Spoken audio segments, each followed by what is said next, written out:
Hello बच्चों, welcome to witty biology. आज हम जिस चैप्टर की शुरुआत करेंगे उसका नाम है इवोल्यूशन। तो जैसे ही मैं इवोल्यूशन वर्ड लिखती हूँ, आपके दिमाग में ये क्वेश्चन आएगा कि व्हाट इज इवोल्यूशन। इवोल्यूशन आखिर है क्या? सो इवोल्यूशन को यदि सिंपल भाषा में बोला जाए बेटा, तो ये चेंजेस है in plants and animals with time. थोड़ा और एक्सप्लेन करती हूँ। जैसे जब से हमारी अर्थ बनी, तब से लेकर अब तक इस पर पाए जाने वाले प्लांट्स हो या एनिमल्स हो या कोई भी माइक्रो ऑर्गेनिज्म हो, उनमें कुछ चेंजेस आए हैं। इन्हीं चेंजेस को हम इवोल्यूशन के नाम से जानते हैं। So if I want to define evolution, I can write that it is evolution is changes in flora, flora means plants, and fauna over the millions of years। Millions of years का कहने का मतलब ये है कि ये जो changes हुए हैं बेटा, वो एक या दो दिन में नहीं हो गए हैं। इन चेंजेस को होने के लिए मिलियंस ऑफ ईयर्स लगे हैं। सो वही मैं लिख रही हूँ, changes in flora and fauna over the millions of years on the earth is known as evolution. इसको हम इवोल्यूशन के नाम से जानते हैं। इस चैप्टर में हम सबसे पहले ओरिजिन ऑफ यूनिवर्स की बात करेंगे। सबसे पहले हम पढ़ेंगे ओरिजिन ऑफ यूनिवर्स, यानी जो हमारा यूनिवर्स है वो कैसे बना और कब बना। तो इसके लिए आपकी एनसीईआरटी में एक बहुत ही फेमस थ्योरी दे रखी है, that is big bang theory. Actually इसको प्रूव करने के लिए बहुत सारी थ्योरीज दी गई थी, और big bang theory is the most acceptable theory for the origin of universe. ठीक है, बिग बैंग थ्योरी के अनुसार 20 बिलियन ईयर्स अगो, ठीक है, 20 बिलियन ईयर्स अगो ये यूनिवर्स जो हमारा है इसका जन्म हुआ। Okay, so origin of universe के लिए कौन सी थ्योरी है? बिग बैंग थ्योरी है। कब बना? 20 बिलियन ईयर्स अगो। लेकिन बना कैसे? तो ध्यान से सुनिएगा। आपकी एनसीईआरटी में लिखा है अ ह्यूज एक्सप्लोजन। ठीक है, एक एक वर्ड बहुत इंपॉर्टेंट है बेटा, ध्यान से सुनिएगा, क्योंकि दीज वर्ड्स और these terms are used in in your NCERT, और एनसीईआरटी से किसी भी एग्जाम में डायरेक्ट क्वेश्चन आते हैं। ठीक है, सो ध्यान से सुनिएगा। A huge explosion of unimaginable strength in physical terms. मतलब ये धमाका, ये एक्सप्लोजन इतना स्ट्रेंथ का था कि आप उसकी कल्पना भी नहीं कर सकते हैं। अब जब ये धमाका हुआ, तो उस धमाके की वजह से क्या हुआ बेटा? Everything expanded. जो भी कुछ प्रेजेंट था वो एक्सपेंड हो गया। ठीक है, अच्छा एक बात बताइए, जब भी कोई चीज एक्सपेंड करती है, क्या वो ठंडी होती है या गर्म होती है? चलिए मैं एक उदाहरण देती हूँ आपको, एक उदाहरण से समझिए। जैसे आपको कोई हॉट टी सर्व कर देता है, आपको हॉट चाय मिल जाती है, गर्म चाय मिल जाती है। तो जनरली हम लोग क्या करते हैं, उस चाय को एक चौड़े बर्तन में डालते हैं ताकि ये ठंडी हो जाए। क्यों? क्योंकि चौड़े बर्तन में क्यों डाला? ताकि ये एक्सपेंड करती है, ठीक है, वो फैल जाती है और जल्दी ठंडी हो जाती है। Similarly due to this extension temperature came down. तो मैं आगे कंटिन्यू कर रही हूँ, ध्यान से, और आप अपनी कॉपी में लिखिएगा। ठीक है, टेम्परेचर केम डाउन, टेम्परेचर कुछ कम हो गया ड्यू टू दिस एक्सपेंशन, और टेम्परेचर कम होने की वजह से कुछ गैसेस बनी। ठीक है, उन गैसेस में सबसे पहले बेटा हाइड्रोजन गैस बनी थी, और एक हीलियम गैस बनी थी। बहुत ही इंपॉर्टेंट है, कई बार एग्जाम में पूछा जाता है कि सबसे पहली कौन सी गैस बनी। तो ध्यान से याद रखिएगा, वेरी वेरी इंपॉर्टेंट। ठीक है, अब ड्यू टू ग्रेविटी क्या हुआ? ये जब गैसेस बनी due to gravity, these gases get condensed, ये गैसेस कंडेंस हो गई। ठीक है, क्या हो गई? कंडेंस हो गई। And due to their condensation galaxies are form, galaxies बन गई। अब ये गैलेक्सी होती क्या है? आपने नाम तो सुना होगा। एक्चुअली आपकी एनसीईआरटी लिखती है galaxies are actually cluster of stars, stars and clouds of dust and clouds of dust and किसके क्लाउड्स होते हैं ये? क्लाउड्स ऑफ, आप बताएं, can you recall?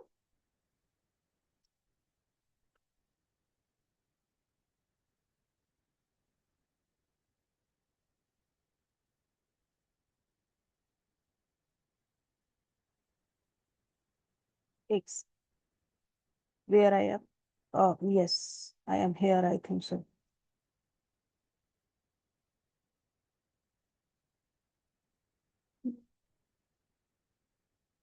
Wait, I have done something wrong. ये एक्चुअली जो गैलेक्सीज हैं, these are the clouds of gases. Yes, okay. जो गैलेक्सीज होती हैं these are clusters of stars and clouds, और क्लाउड्स किसके होते हैं? डस्ट और गैसेस के बने होते हैं। तो इस तरीके से गैलेक्सीज बनी, यानी यूनिवर्स बन गया। और क्योंकि गैलेक्सीज क्या है, एक्चुअली गैलेक्सीज मिलके ही यूनिवर्स बनाती हैं। जब गैलेक्सी बन गई तो यूनिवर्स बन गया। ठीक है, ये हो गया ओरिजिन ऑफ यूनिवर्स। ओके, अब हमें पता है कि हमारी जो गैलेक्सी है, हमारी गैलेक्सी का नाम है मिल्की वे। मिल्की वे नाम है हमारी गैलेक्सी का। ठीक है, I will write it again, Milky Way. जब गैलेक्सी बनी तो हमारी भी गैलेक्सी बनी होगी, तो हमारी गैलेक्सी का नाम है बेटा मिल्की वे। मिल्की वे में हमारी अर्थ भी प्रेजेंट थी, डेफिनेटली हमारी गैलेक्सी में, हमारी गैलेक्सी मिल्की वे है तो उसमें अर्थ भी प्रेजेंट होगी। सो हमारी अर्थ बनी थी 4.5 billion year ago. Again very important, ठीक है, कई बार एग्जाम में पूछा जाता है कि अर्थ का जन्म कब हुआ था, तो यू शुड नो कि has formed 4.5 billion years ago. ठीक है, 4.5 बिलियन ईयर्स अगो हमारी अर्थ बनी थी। लेकिन ये जो अर्थ बनी है बेटा, ये इस समय की जो बात हो रही है 4.5 बिलियन ईयर्स अगो, ये अर्थ आज की अर्थ से टोटली डिफरेंट थी। कैसे? तो हम समझते हैं कि उस अर्थ पर कंडीशंस क्या थी। तो आप हेडिंग लिखिएगा, कंडीशंस ऑन द अर्थ। यानी कि हम पढ़ रहे हैं कि जब अर्थ बनी उस पर कंडीशंस कैसी हैं। सो सबसे पहली बात है बेटा, ये जो अर्थ बनी थी इस पर कोई भी एटमॉस्फेयर प्रेजेंट नहीं था, लाइक टुडे। लाइक हमारे आज के एनवायरनमेंट में हम देखते हैं हमारे आज की अर्थ पर एटमॉस्फेयर प्रेजेंट है, बट इस वाली अर्थ पे there was no atmosphere. You can write down, no atmosphere, यहाँ एटमॉस्फेयर एब्सेंट है। ठीक है, दूसरी बात, इस वाली अर्थ पर फ्री ऑक्सीजन अवेलेबल नहीं थी। फ्री ऑक्सीजन जैसे हम सांस लेने के लिए अभी ऑक्सीजन यूज करते हैं, ऐसी ऑक्सीजन यहाँ पर प्रेजेंट नहीं थी। Free oxygen was absent. ठीक है, एक्चुअली ये जो अर्थ थी बेटा, ये अर्थ बहुत ज्यादा हॉट थी। इसका जो टेम्परेचर था it was around 800 to 900 degree centigrade, इतना टेम्परेचर था इस अर्थ। अब इस टेम्परेचर पर can you imagine water can stay in liquid form? Definitely not, because water का बॉइलिंग पॉइंट कितना है? 100 डिग्री सेंटीग्रेड। 100 डिग्री सेंटीग्रेड पे तो पानी वेपर्स में कन्वर्ट हो जाता है। तो सिमिलरली इस वाली अर्थ पर पानी वाटर वेपर्स के फॉर्म में प्रेजेंट था। ठीक है, इस वाले टेम्परेचर पर इस अर्थ पर पानी वेपर्स के फॉर्म में प्रेजेंट था, वो लिक्विड फॉर्म में प्रेजेंट नहीं था। तो इस वाली अर्थ पर प्रेजेंट क्या था? एक्चुअली जो अर्थ है ये काफी हॉट है, still it is very hot. ठीक है, इसका जो सरफेस है दैट इज वो मॉल्टन मास है वहां पर, ठीक है, मॉल्टन मास है। उस मास से क्या क्या निकल रहा है वो देखिए। वाटर वेपर प्रेजेंट थी, ठीक है, इसके अलावा मीथेन गैस प्रेजेंट थी इसमें, अमोनिया प्रेजेंट थी, और कार्बन डाइऑक्साइड गैस प्रेजेंट थी। तो इस जो प्रिमिटिव अर्थ थी उस पर ये सारी चीजें प्रेजेंट थी। वाटर प्रेजेंट है but it is present in the form of water vapour. Oxygen absent है, कोई भी एटमॉस्फियर नहीं है, और टेम्परेचर बहुत बहुत ज्यादा है, ठीक है। तो ये कंडीशन थी उस अर्थ की। फिर क्या हुआ इस अर्थ पर, जैसे ये जो वाटर वेपर्स थी, क्योंकि एटमॉस्फियर नहीं है, ध्यान दीजिएगा बच्चों, कोई ओजोन लेयर भी नहीं होगी। देखिए जो हमारी ओजोन लेयर बनी है वो हमारे एटमॉस्फेयर में प्रेजेंट है, और वो ओजोन लेयर जनरली, आज की बात कर रही हूँ, वो यूवी रेज को आने से रोकती है। बट चूंकि इस अर्थ पर ओजोन लेयर भी एब्सेंट थी, तो यूवी रेज बहुत आसानी से हमारी अर्थ पर आ रही थी। तो ये यूवी रेज क्या कर रही थी, ये यूवी रेज वाटर वेपर पर जैसे ही पड़ती थी, सपोज करिए ये यूवी रेज है, ठीक है, आई थिंक ब्लू कलर भी आपको विजिबल होगा, अदरवाइज मैं पिंक से लिख देती हूँ, ठीक है। यूवी रेज जब ये वाटर वेपर पे पड़ती थी, तो हाइड्रो ये वाटर वेपर्स को एक तो हाइड्रोजन गैस में ब्रेक कर देती थी। हाइड्रोजन गैस बहुत हल्की होती है, हमको पता है, तो ये एटमॉस्फेयर में ऊपर की साइड चली जाती थी। अपार्ट फ्रॉम दिस, ये ऑक्सीजन का एक एटम रिलीज हुआ। ये फ्री ऑक्सीजन नहीं है, ध्यान रखिएगा। अब ये जो ऑक्सीजन का एक एटम है, ये क्या करेगा, ये मीथेन से रिएक्ट कर जाएगा, ठीक है। अब क्या होगा, मीथेन से रिएक्ट करेगा तो CO2 बन जाएगी, और अगेन वाटर वेपर्स बन जाएंगी, ठीक है। क्योंकि वाटर बन रहा है, लेकिन ड्यू टू हाई टेम्परेचर ये वाटर लिक्विड फॉर्म में एग्जिस्ट नहीं कर पा रहा है, ये अगेन वेपर्स में कन्वर्ट हो रहा है, और ये वाटर वेपर फिर से ऐसे जाएंगी, और इन पर यूवी रेज की रिएक्शन होगी, और फिर से यही रिएक्शन हाइड्रोजन में टूट जाएगा, और ये ऑक्सीजन का एक एटम निकल जाएगा। सिमिलरली ये जो ऑक्सीजन है, अगेन ये अमोनिया से भी रिएक्ट कर रही थी, तो यहाँ पर नाइट्रोजन के ऑक्साइड्स बन रहे थे, ठीक है, और वाटर वेपर बन रही थी। अगेन जो वेपर्स हैं, हमें पता है कि इनके ऊपर फिर से यूवी रेज पड़ेंगी, और ये हाइड्रोजन गैस बना देंगी। तो ये सब रिएक्शंस एटमॉस्फेयर में चल रही थी। कुल मिला के कहने का मतलब ये है कि अर्थ का जो टेम्परेचर था वो काफी हाई था, फ्री ऑक्सीजन एब्सेंट थी, और जो वाटर प्रेजेंट था वो वाटर लिक्विड के फॉर्म में प्रेजेंट नहीं था, it was present in the form of vapours only, ठीक है। इतनी बात समझ में आई। तो एक्चुअली जो लाइफ अरोज हुई अर्थ पर, लाइफ अरोज अराउंड, देखिए अभी हमने लिखा था कि जो हमारी अर्थ थी वो 4.5 बिलियन ईयर्स अगो बनी थी, लेकिन इस पर जो लाइफ आई, आपकी एनसीईआरटी लिखती है it came after 500 millions of years after the formation of earth. It means life arose on the earth 500 million years later after the formation of Earth। अब अर्थ 4.5 मिलियन ईयर्स अगो बनी है, तो it means life कब आई होगी, yes, 4 billion year ago, 4 billion year ago. हाँ, यहाँ मैंने billion ही लिखा है, ठीक है, billion year ago not million, ठीक है। 4 billion year ago life arise हुई, ठीक है।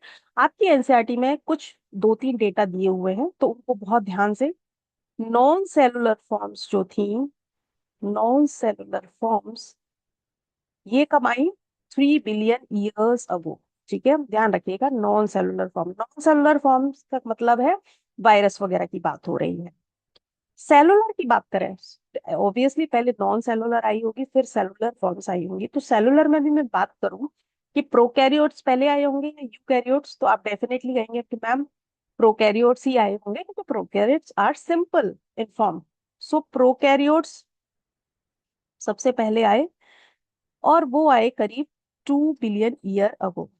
और जो बेटा यूकैरियोट्स हैं, ये आए हैं 1.5 billion year ago, billion years ago. So this data is very important for you, है ना। आपको ये डेटा बहुत अच्छे से याद करना है क्योंकि इस पर बहुत क्वेश्चंस आते हैं। अच्छा, प्रोकैरियोट्स की बात करूं मैं, तो प्रोकैरियोट्स को थोड़ा सा इलेबोरेट करके समझते हैं, थोड़ा सा, क्योंकि इस पर प्रीवियस ईयर में क्वेश्चंस आए हैं। सो प्रोकैरियोट्स की बात करते हैं बेटा। देखिए, सबसे पहले बात करूं मैं, तो सबसे पहले जो आए थे वो आए थे, प्रोकैरियोट्स की बात करते हैं तो आप समझ गए होंगे हम बैक्टीरिया की बात कर रहे हैं, ठीक है। सबसे पहले आए थे हिटेरोट्रॉफिक बैक्टीरिया। हिटेरोट्रॉफिक बैक्टीरिया, ठीक है। अब आप जानते हैं हिटेरोट्रॉफिक वो बैक्टीरिया होंगे जो अपना खाना खुद से नहीं बना रहे हैं, they are dependent on others, that's why we are saying that heterotrophic. लेकिन आप कहेंगे कि मैम जो प्रिमिटिव एनवायरनमेंट है वहां पर तो फूड अवेलेबल ही नहीं है, तो ये बैक्टीरिया कैसे सरवाइव किए होंगे। तो बेसिकली बेटा, ये जो बैक्टीरिया थे दे फीड ऑन केमिकल्स। देखिए, इस एनवायरनमेंट में जैसे मैंने अभी आपको बताया बहुत सारी केमिकल रिएक्शंस चल रही हैं, ठीक है। तो उन केमिकल्स पर ही दीज बैक्टीरिया फीड करते थे, ठीक है। तो आप राइट कर सकते हैं, फीड ऑन केमिकल्स, ठीक है। इसलिए ये हिटेरोट्रॉपिक थे क्योंकि ये अपना खाना खुद से नहीं बना रहे हैं, ठीक है। इसके बाद जो बैक्टीरिया है, दिस इज फर्स्ट, ठीक है। ये आप सीक्वेंस जरूर याद रखिएगा एग्जाम के लिए। इसके बाद जो बैक्टीरिया आए थे वो आए थे कीमोसिंथेटिक बैक्टीरिया। बहुत बहुत इंपॉर्टेंट है कीमोसिंथेटिक बैक्टीरिया, इनको समझना आपके लिए, क्योंकि ये कहीं ना किसी फॉर्म में, जैसे न्यूट्रिशन इन बैक्टीरिया जब हम पढ़ते हैं, या फिर जब हम नाइट्रोजन साइकिल पढ़ रहे होते हैं इन मिनरल न्यूट्रिशन, वहां पर ये टर्म आता है और इसको समझना बहुत जरूरी है। सो कीमोसिंथेटिक बैक्टीरिया एक्चुअली वो बैक्टीरिया है, जैसे सपोज करिए ये बैक्टीरिया है, ठीक है। This is a chemosynthetic bacteria. इसके चारों तरफ जो एनवायरनमेंट है, यहाँ पर कुछ रिएक्शंस चल रही हैं, ठीक है। यहाँ पर ऑक्सीडेशन की रिएक्शन चल रही है, सपोज करिए, ठीक है। सपोज करिए यहाँ पे कोई कोई AH मॉलिक्यूल था, it has oxidised into A, यानी इसका ऑक्सीडेशन हो गया, हाइड्रोजन का रिमूवल हो गया। तो इसके ऑक्सीडेशन से जो एनर्जी निकलती है, इस एनर्जी को ये ट्रैप कर लेते हैं और ATP बना लेते हैं, ठीक है। इनका ये प्रिंसिपल होता है कीमोसिंथेटिक बैक्टीरिया का। So they derive the energy from the chemical reactions happening around them, okay. So और इसके एग्जाम्पल यदि मैं बोलूं तो इसके एग्जाम्पल है नाइट्रीफाइंग बैक्टीरिया। जब मैं आपको अभी समझाऊंगी तब आपकी समझ में आएगा। नाइट्रीफाइंग बैक्टीरिया, अभी आप इसके एग्जाम्पल लिख लीजिए। सल्फर बैक्टीरिया, आयरन बैक्टीरिया, ये सब इसके एग्जाम्पल हैं, ठीक है। कैसे समझते हैं देखिए। Sulphur bacteria, yes, sulphur bacteria. तो सबसे पहले मैं बात करती हूँ नाइट्रीफाइंग से, जिससे आपको समझ में आएगी ये वाली बात मैं क्या बोलना चाह रही हूँ, ठीक है। जैसे नाइट्रीफाइंग बैक्टीरिया कौन कौन से होते हैं आपको पता है? नाइट्रोसोमोनास, नाइट्रोसोकोकस और नाइट्रोबैक्टर, ये आपने जरूर बैक्टीरिया पढ़े होंगे अब तक।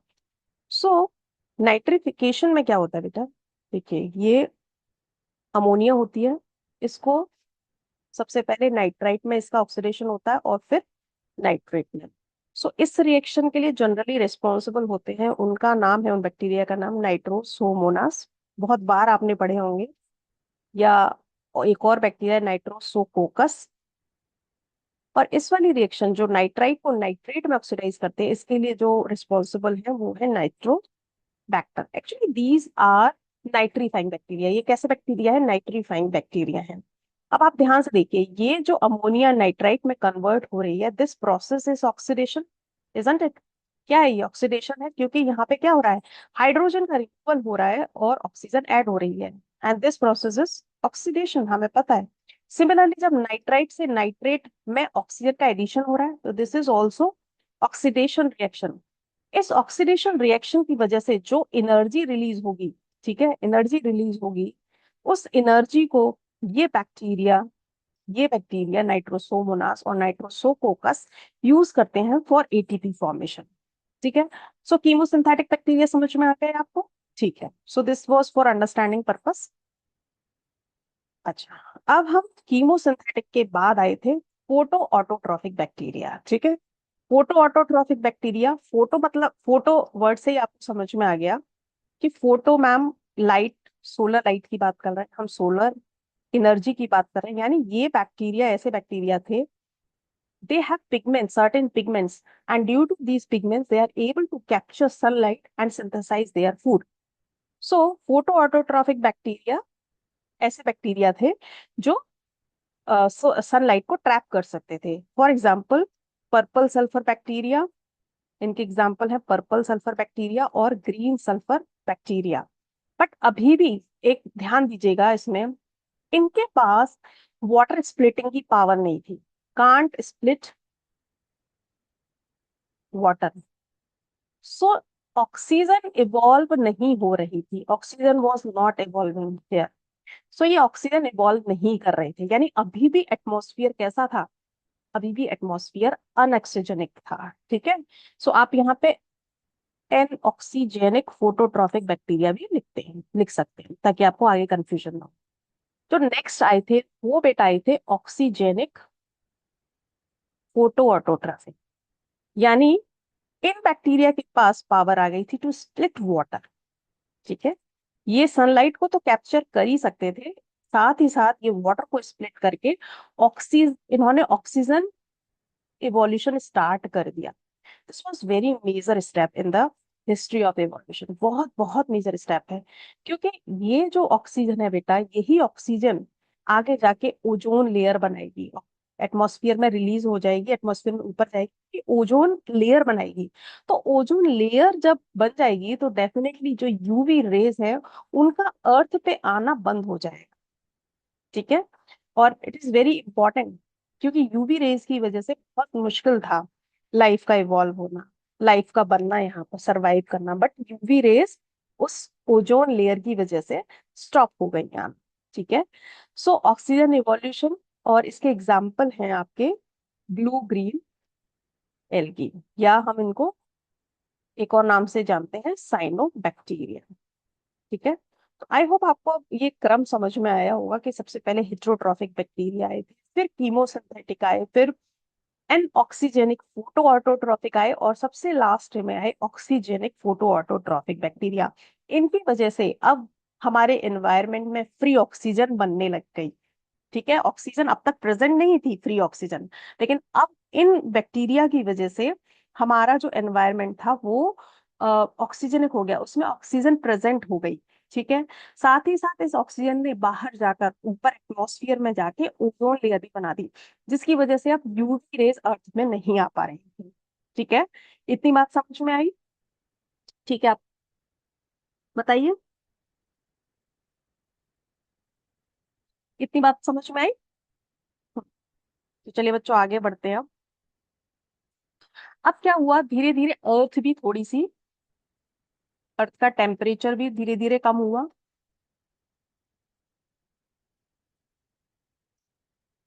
अब इतना कम हो गया कि जो पानी आ रहा था ऊपर से, जैसे वाटर वेपर्स जो थी, जब जैसे ही वाटर नीचे आता था, वो अर्थ की हीट की वजह से तुरंत वाटर वेपर्स में कन्वर्ट हो जाता था। ठीक है, वो वाटर वेपर्स में कन्वर्ट हो जाता था। लेकिन अब ऐसा नहीं हो रहा था। अब सपोज करिए ये अर्थ है, तो जो वाटर आ रहा था इन the form of rain, it started accumulating in the depressions on the अर्थ। मान लीजिए ये कुछ डिप्रेशंस हैं अर्थ पर, गड्ढे हैं, इन गड्ढों में ये पानी एक्यूमुलेट हो गया। ठीक है, ये एक्यूमुलेट हो जाएगा। सो इसकी वजह से जो अ, जो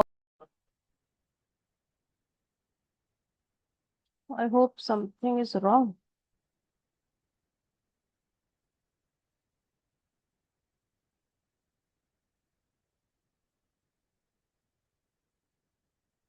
हम्म, ओके, आई थिंक कुछ प्रॉब्लम हुई थी अभी। तो इन डिप्रेशंस में पानी इकट्ठा हो गया, जो अर्थ के ऊपर डिप्रेशंस थे वहां पर पानी इकट्ठा हो गया और हमारे ओशंस बन गए। सो आप लिख सकते हैं depressions on the earth filled with water, rain water, और इसकी वजह से क्या हुआ, हमारे ओशन बन गए, ओशन फॉर्मेशन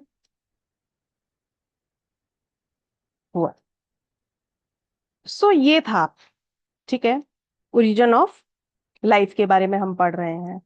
अब अर्थ पर जो ओरिजिन हुआ लाइफ का, उसके लिए कई सारी थ्योरीज दी गई हैं, तो हम एक एक करके उन थ्योरीज को पढ़ेंगे। सो स्टार्ट करते हैं बेटा।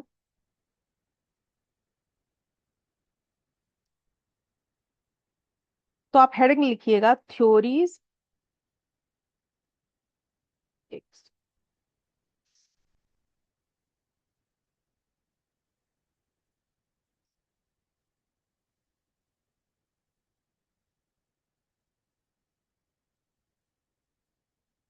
Origin of life on the earth.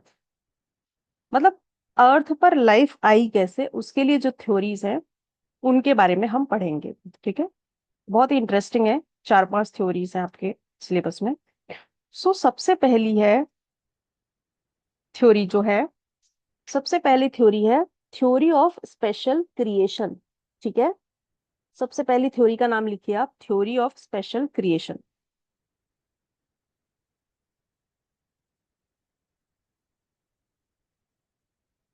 Special creation, ठीक है, yes, theory of special creation. इस थ्योरी के अनुसार ये जो अर्थ बनी है और जो इस पर लाइफ है, वो ईश्वर ने बनाई है। जैसे हम जो हिंदुइज्म में we talk about Brahma ji, हम ब्रह्मा जी के बारे में बात करते हैं कि ब्रह्मा जी ने इस अर्थ को बना दिया। ठीक है, सो ये उस तरह की थ्योरी है। इसीलिए ऐसे ही डिफरेंट डिफरेंट रिलीजन में आप देखेंगे डिफरेंट डिफरेंट थ्योरीज हैं। जैसे बाइबल में हम किसी और की बात करते हैं, I have forgotten the name, क्या नाम है,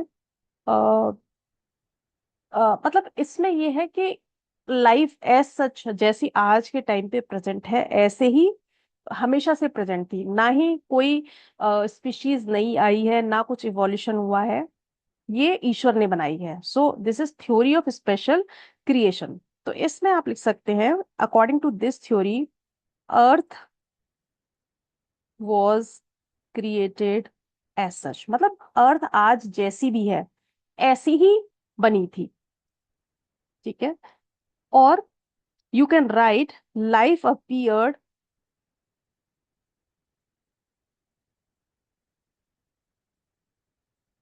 on earth as such। ठीक है, आज जिस फॉर्म में लाइफ मिलती है, यानी जितने एनिमल्स प्लांट्स आज इस अर्थ पे हैं, उतने ही सृष्टि के जन्म के दौरान थे। मतलब उनमें कोई चेंज नहीं आया है।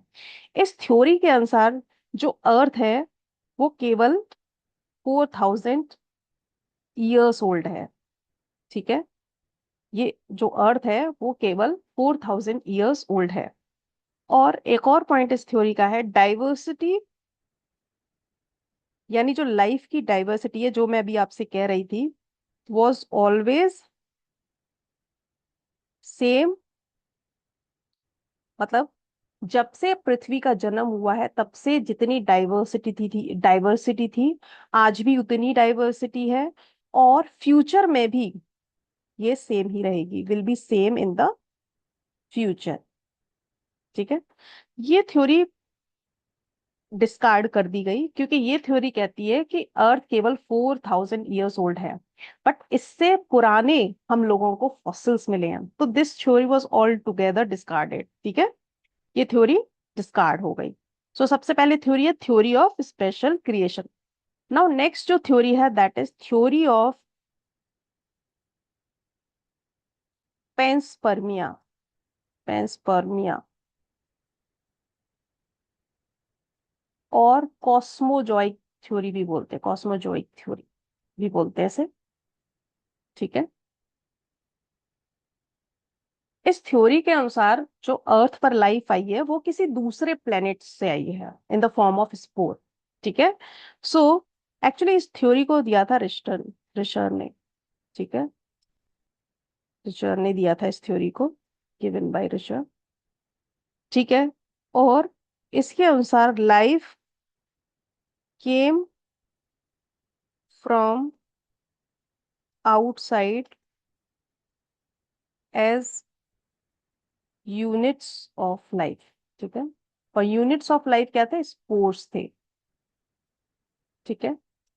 मतलब दूसरे ग्रहों से कुछ स्पोर्स आए और उन स्पोर्स से यहाँ पर लाइफ का ओरिजिन हुआ। So this is theory of panspermia. ये थ्योरी भी डेफिनेटली डिस्कार्ड कर दी गई।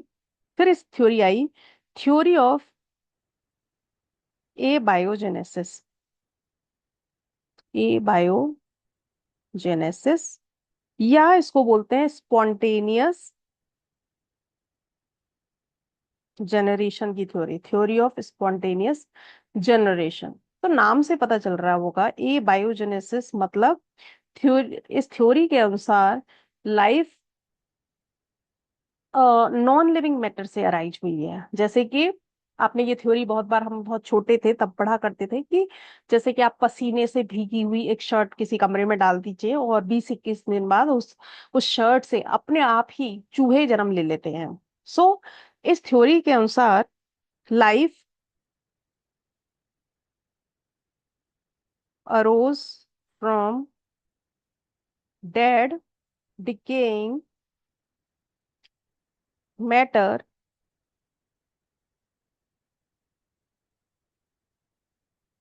लाइक मर्ड, स्ट्रॉ एक्सेट्रा, ठीक है। यानी पसीने से भीगी हुई शर्ट, कीचड़, स्ट्रॉ ये सब रख देंगे तो अपने आप ही लाइफ वहां पर ओरिजिनेट हो जाएगी। और ये थ्योरी भी रिजेक्ट कर दी गई। एक्चुअली ये जो थ्योरी थी, ध्यान आप साइंटिस्ट के नाम लिख लीजिए, ये थ्योरी दी थी वॉन हेलमोंट ने, ठीक है। इसके अलावा अरिस्टोटल थे, वो इसके फेवर में थे। और एक थे एम्प्लेडोकस, ठीक है। एम्प्लेडोकस ये साइंटिस्ट के नाम है जो थ्योरी ऑफ ए बायोजेनेसिस के फेवर में थे। बट ये थ्योरी भी बाद में डिस्कार्ड कर दी गई। जो सबसे इंपॉर्टेंट थ्योरी है दैट इज थ्योरी ऑफ, जिसको हम मानते हैं that is theory of biogenesis. So अब हम उसी पर बात करते हैं, थ्योरी ऑफ बायोजेनेसिस। अब इसके नाम से ही आप अंदाजा लगा रहे हैं कि जो लाइफ अराइज हुई है वो प्री एग्जिस्टिंग लाइफ से ही अराइज हुई है। So according to this theory, ये थ्योरी सबसे पहली बात ये एक्सेप्टेड थ्योरी है, ये इंपॉर्टेंट है इसलिए। सो इनके अनुसार ये था कि life arises from the pre existing life. मतलब लाइफ का जन्म प्री एग्जिस्टिंग लाइफ से ही हो सकता है, किसी नॉन लिविंग मैटर से लाइफ अराइज नहीं हो सकती है। और इसके जो सपोर्टर थे, इसको जो इस थ्योरी को दिया, उनका नाम था लुइस पास्चर। लुइस पास्चर और दो और साइंटिस्ट थे जिन्होंने इसको सपोर्ट किया, स्प्लैंजेनी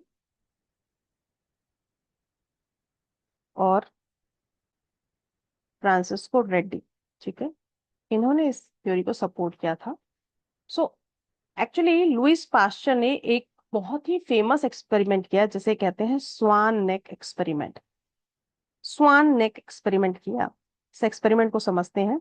और उन्होंने हमेशा के लिए ये प्रूव कर दिया कि लाइफ हमेशा प्री एग्जिस्टिंग लाइफ से अराइज होती है, वो नॉन लिविंग मैटर से अराइज नहीं हो सकती है। तो उनका एक्सपेरिमेंट था, जैसे कि नाम से पता चल रहा है, स्वान नेक एक्सपेरिमेंट ऑफ लुइस पास्चर। काफी फेमस एक्सपेरिमेंट है ये। इन्होंने क्या किया, उन्होंने एक बहुत ही फैंसी सा फ्लास्क लिया जिसकी जो नेक है वो कुछ ऐसी होगी, देखिए ध्यान से देखिएगा। इसकी नेक है बेटा कुछ जैसे स्वान की नेक होती है, काफी घुमावदार नेक, ठीक है, ऐसी।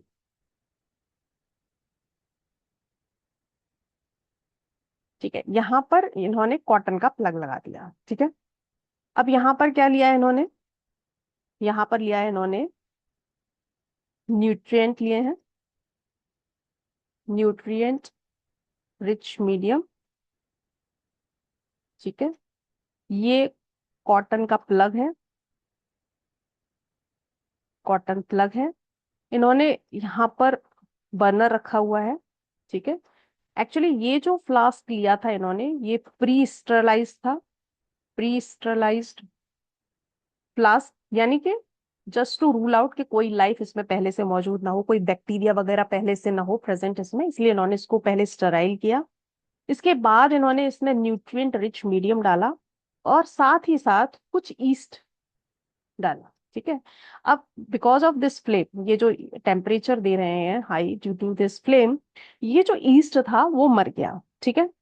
अब इन्होंने यहाँ पर कॉटन प्लग लगा दिया। इसके बाद इन्होंने देखा तो उन्होंने पाया कि आफ्टर सम डेज इसमें कोई लाइफ अराइज नहीं हुई, कुछ भी कोई लाइफ इन्हें नहीं दिखी, ना बैक्टीरिया, कुछ भी नहीं, मीन्स नो लाइफ अराइज। ठीक है। ये था फर्स्ट फेज ऑफ एक्सपेरिमेंट। इन्होंने सेकेंड फेज में क्या किया, इन्होंने इसको जो इसकी जो नेक है इस फ्लास्क की, इसको तोड़ दिया। तो अब ये फ्लास्क कुछ ऐसा हो गया, देखिए, यानी ओपन हो गया। ठीक है। इसमें वही न्यूट्रिशन ये सब है, क्रिस्टलाइज था। और यहाँ इन्होंने ईस्ट, मैं ईस्ट को मार्क करना भूल गई हूँ, मैं मार्क कर देती हूँ, दिस इज ईस्ट। ठीक है। यहाँ भी ईस्ट है। ठीक है। और सिमिलरली यहाँ हम इसको फ्लेम से गर्म भी कर रहे हैं। तो इन्होंने यहाँ पर बस अंतर यह है कि इन्होंने इसकी नेक को तोड़ दिया है सो दैट अब ये ओपन हो गई है। तो फिर इन्होंने यहाँ पर लाइफ को नोटिस किया, यानी कुछ बैक्टीरिया, कुछ माइक्रो ऑर्गेनिज्म यहाँ पर बन गए। तो कहने का मतलब ये है कि यहाँ पर लाइफ इसलिए अराइज नहीं हुई क्योंकि ये जो नेक जैसी स्ट्रक्चर बन गई थी और इसको हमने कॉटन प्लग से बंद कर रखा था। ठीक है।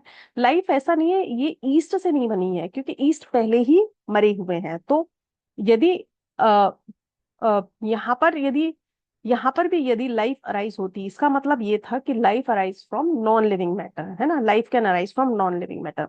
बट यहाँ पर कोई, इस पहले फेज के एक्सपेरिमेंट में यहाँ पर कोई लाइफ अराइज नहीं हुई। जबकि सेकेंड फेज के एक्सपेरिमेंट में देखा जाए तो यहाँ पर लाइफ बनी। क्यों? क्योंकि इस खुले मुंह की वजह से, जो फ्लास्क का खुला मुंह है, यहाँ से डेफिनेटली कुछ बैक्टीरिया के स्पोर्स या किसी फंजाई के स्पोर्स या किसी और माइक्रो ऑर्गेनिज्म के स्पोर्स इसमें एंटर कर गए और वो वहां पर ग्रो कर गए। तो इस एक्सपेरिमेंट से इन्होंने प्रूव किया कि life arises from the pre existing life. ठीक है। लाइफ हमेशा प्री एग्जिस्टिंग लाइफ से ही बन सकती है, वो कभी नॉन लिविंग मैटर से नहीं बनती है। So this was the theory of biogenesis. Theory of biogenesis काफी इंपॉर्टेंट है, आपके एग्जाम में पूछी जा सकती है, स्वान नेक एक्सपेरिमेंट वगैरह। सो आपको ये सब पता होना चाहिए। अब इसके अलावा देखिए, ये जो हम बात कर रहे थे, ये हम बात कर रहे थे बाद की लाइफ की, जैसे लाइफ से लाइफ का अराइज होना। लेकिन साइंटिस्ट के मन में एक चीज थी कि कब सबसे पहले जो लाइफ बनी होगी, जो फर्स्ट लाइफ बनी, वो कैसे बनी। ठीक है। आप समझ पा रहे हैं, जैसे आज के टाइम पर लाइफ प्री एग्जिस्टिंग लाइफ से ही पॉसिबल है, लेकिन सबसे पहले कभी ना कभी, सबसे पहले भी तो अर्थ पर लाइफ आई होगी। वो लाइफ कैसे ओरिजिन हुई, यानी फर्स्ट लाइफ का ओरिजिन ऑन अर्थ कैसे हुआ, इसको बताने के लिए एक साइंटिस्ट है, एक्चुअली उन्होंने दिया था केमिकल इवोल्यूशन थ्योरी। ठीक है। ये थ्योरी बहुत इंपॉर्टेंट है, सो ध्यान से सुनिएगा। Chemical evolution theory, chemical evolution theory, actually इस थ्योरी के अनुसार जो फर्स्ट लाइफ, एक्चुअली ये थ्योरी है किस बारे में, पहले तो हमें ये पता होना चाहिए। ये थ्योरी बात करती है हाउ फर्स्ट लाइफ मतलब अर्थ पर जो पहली लाइफ आई वो कैसे आई, how first life appeared on earth. ठीक है। मतलब अर्थ पर पहली लाइफ कैसे आई, इस बारे में ये थ्योरी बात करती है। दो साइंटिस्ट थे जिन्होंने इस थ्योरी को दिया, ओपेरन, एक सेकेंड, ओपेरन एंड हेल्डन। ठीक है। ओपेरन रशिया के थे। ठीक है। और हेल्डेन इंग्लैंड के थे। ये दो साइंटिस्ट हैं, इन्होंने इंग्लैंड इंग्लैंड के थे। ठीक है। हेल्डेन ने जो प्रिमिटिव अर्थ पर पानी प्रेजेंट था, जो ओशंस वगैरह बन गए थे, उसको हॉट डाइल्यूट सूप कहा। क्या बोला? Hot dilute soup. ये बहुत ही इंपॉर्टेंट टर्म है, कई बार एग्जाम में पूछा जा सकता है जाता है कि हॉट डाइल्यूट सूप किसने नाम दिया था। हॉट डाइल्यूट सूप हेल्डेन ने बोला। जो प्रिमिटिव ओशंस हैं ऑन द अर्थ, है ना, उनका पानी इतना गर्म है, इतना गर्म है कि उसको उन्होंने बोला है हॉट डाइल्यूट सूप। तो अकॉर्डिंग टू ओपरेन एंड हेल्डेन, इस हॉट डाइल्यूट सूप में ही सबसे पहले इनऑर्गेनिक सब्सटेंस थे। ठीक है, इसमें कुछ इनऑर्गेनिक सब्सटेंस प्रेजेंट थे, जैसे जैसे कि कार्बन, नाइट्रोजन, ठीक है, फॉस्फोरस, सल्फर, ये सब इनऑर्गेनिक सब्सटेंस इस हॉट डाइल्यूट सूप में प्रेजेंट थे। ठीक है, धीरे धीरे इन इनऑर्गेनिक सब्सटेंसेस के बीच कुछ रिएक्शन हुई। ठीक है, आपस में इन्होंने कुछ रिएक्शन की, जिसकी वजह से सिंपल ऑर्गेनिक मॉलिक्यूल्स बने। देखिए, सिंपल ऑर्गेनिक मॉलिक्यूल का फॉर्मेशन हुआ, जैसे कि ग्लूकोज, जैसे कार्बन, हाइड्रोजन और ऑक्सीजन साथ में आए होंगे तो ग्लूकोज बना होगा। ठीक है, उसमें यदि नाइट्रोजन ऐड हुई होगी तो अमाइनो एसिड्स बने होंगे। इस तरीके से छोटे छोटे सिंपल ऑर्गेनिक मॉलिक्यूल्स बने। ठीक है, फिर इन सिंपल ऑर्गेनिक मॉलिक्यूल्स की फर्दर रिएक्शन से कॉम्प्लेक्स ऑर्गेनिक मॉलिक्यूल्स बने, यानी ग्लाइकोजन बना होगा। ठीक है, नाइट्रोजन बेसिस बने होंगे, नाइट्रोजन बेसिस शुगर और फॉस्फेट ग्रुप अटैच होके आपस में जेनेटिक मटेरियल बना होगा, यानी डीएनए आरएनए बने होंगे। It means in complex organic molecules ने धीरे धीरे करके लाइफ बनाई, फर्स्ट लाइफ अराइज हुई। ठीक है, सो ये था केमिकल इवोल्यूशन थ्योरी। ठीक है, अकॉर्डिंग टू दिस थ्योरी, जो फर्स्ट लाइफ ओरिजिनेट हुई अर्थ पे, that has arrows from the non living matter. ठीक है, यानी जो फर्स्ट, पहली बार इस थ्योरी के अनुसार first life arose from pre existing non living, ध्यान से सुनिएगा यहाँ पर, जो पहली लाइफ अराइज हुई है वो pre existing non living organic molecule से हुई है। नॉन लिविंग ऑर्गेनिक मॉलिक्यूल्स आप समझ गए होंगे, जैसे डीएनए, आरएनए, प्रोटीन्स। ठीक है, इन सब से हुई है। और इस समय कंडीशंस क्या थी अर्थ पे? कंडीशंस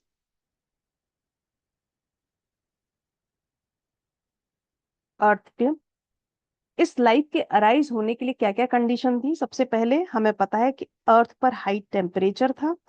ठीक है, 800 to 900 डिग्री सेंटीग्रेड टेम्परेचर था उस समय। ठीक है, वॉल्केनिक स्टॉर्म थे, वॉल्केनो इरप्ट हो रहे थे, लगातार वॉल्केनिक इरप्शंस हो रहे थे। और रिड्यूसिंग एटमॉस्फेयर था। रिड्यूसिंग एटमॉस्फेयर मतलब ऑक्सीजन एब्सेंट थी।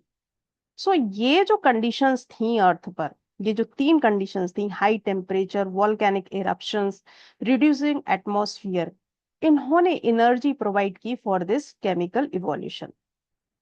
Energy for chemical evolution. ठीक है, सो ये आप थोड़ा सा मिक्स हो गया है, इसको आप अलग कर लीजिएगा।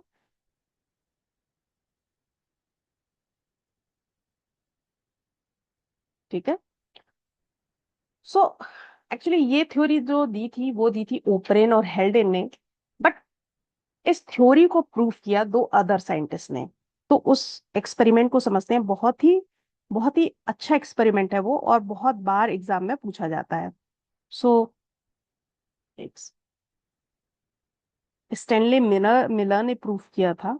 एक सेकेंड बेटा, I have to erase it.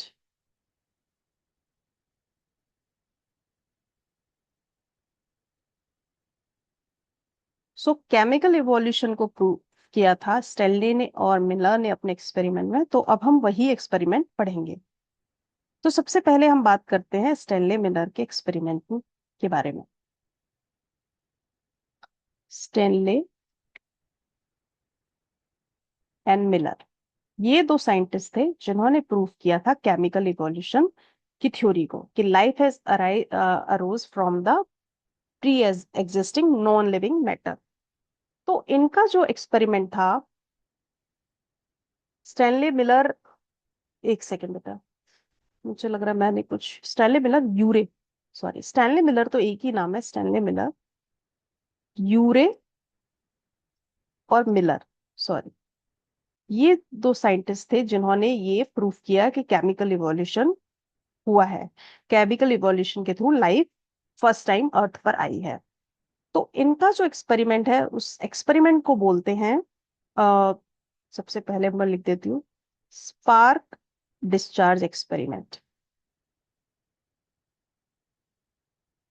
इसके एक्सपेरिमेंट का फेमस नाम है स्पार्क डिस्चार्ज एक्सपेरिमेंट, या इसे साइमुलेशन एक्सपेरिमेंट भी बोलते हैं, क्योंकि इन्होंने जो प्रिमिटिव अर्थ पर कंडीशंस प्रेजेंट थी उनको साइमुलेट किया था। साइमुलेशन एक्सपेरिमेंट भी बोलते हैं, ठीक है, एक्सपेरिमेंट भी बोलते हैं।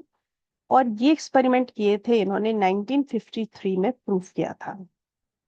तो बात करते हैं, इसको समझने की कोशिश करते हैं कि इन्होंने आखिर किया क्या क्या था। एक second, just give me 2 minutes. हम बात कर रहे थे यूरे और मिलर के एक्सपेरिमेंट की। इस एक्सपेरिमेंट को इन्होंने 1953 में किया और इस एक्सपेरिमेंट का नाम है स्पार्क डिस्चार्ज एक्सपेरिमेंट। इस एक्सपेरिमेंट को हम साइमुलेशन एक्सपेरिमेंट भी बोल रहे हैं। क्यों बोल रहे हैं? क्योंकि इस एक्सपेरिमेंट में इन्होंने प्रिमिटिव अर्थ पर जो प्रेजेंट थी कंडीशन, उनको साइमुलेट किया, उनको लेबोरेटरी में जनरेट किया। उनका एक्सपेरिमेंट समझते हैं। ये जो एक्सपेरिमेंट है ये काफी इंपॉर्टेंट है। सबसे पहले देखिए, इनका जो एक्सपेरिमेंट था उसका एपरेटस कुछ ये था, इसको बोलते हैं ग्लास जार का। इन्होंने एक एपरेटस लिया, ग्लास का ये एपरेटस सारा बना हुआ है। इस एपरेटस में इन्होंने जो प्रिमिटिव अर्थ पर टेम्परेचर था वो मेंटेन किया। कैसे किया? यहाँ पर इन्होंने पानी लिया इस जार में और इसको गर्म किया, और इसका टेम्परेचर इन्होंने मेंटेन किया 800 डिग्री सेंटीग्रेड, ठीक है। ये जो टेम्परेचर था दैट इज 800 डिग्री सेंटीग्रेड, जो कि प्रिमिटिव अर्थ पर मौजूद था उस समय। तो this is the first condition जो कि प्रिमिटिव अर्थ पे थी, इन्होंने साइमुलेट की।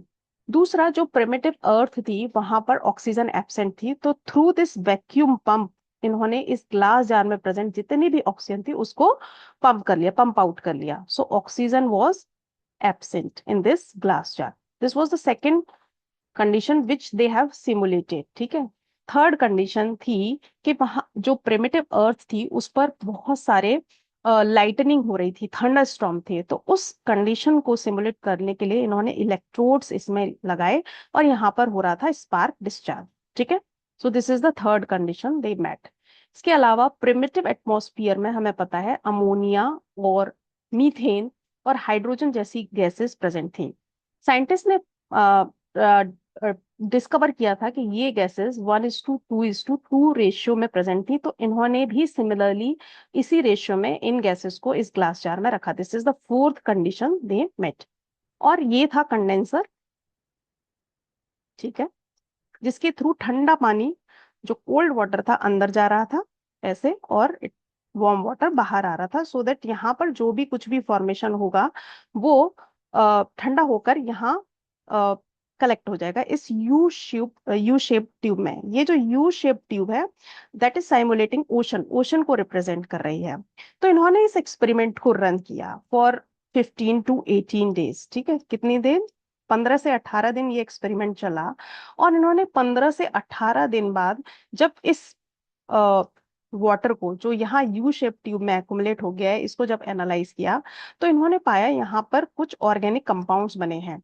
बेसिकली यहाँ पर इन्हें अमाइनो एसिड्स मिले, ठीक है, अमाइनो एसिड्स मिले, यानी कि amino acids non living matter से बन सकते थे। और यही केमिकल इवोल्यूशन की थ्योरी थी। उनके हिसाब से सबसे पहले जो हॉट डाइल्यूट सूप था अर्थ का, वहां पर सबसे पहले नॉन लिविंग मैटर यानी इनऑर्गेनिक मटेरियल जैसे कार्बन, हाइड्रोजन, नाइट्रोजन, ऑक्सीजन, इन सब ने रिएक्ट करके सिंपल ऑर्गेनिक मॉलिक्यूल बनाए जैसे अमाइनो एसिड, और इन्हीं अमाइनो एसिड ने बाद में प्रोटीन्स बनाए, और फिर धीरे धीरे लाइफ अर्थ पर आई। सिमिलरली अमीनो एसिड्स यानी ऑर्गेनिक मॉलिक्यूल्स इस एक्सपेरिमेंट में बन गए थे। सो ये थ्योरी कहीं ना कहीं केमिकल इवोल्यूशन की थ्योरी को यू नो सपोर्ट कर रही थी। इसलिए ये एक्सपेरिमेंट बहुत ही इंपॉर्टेंट था इन द हिस्ट्री ऑफ इवोल्यूशन। ठीक है।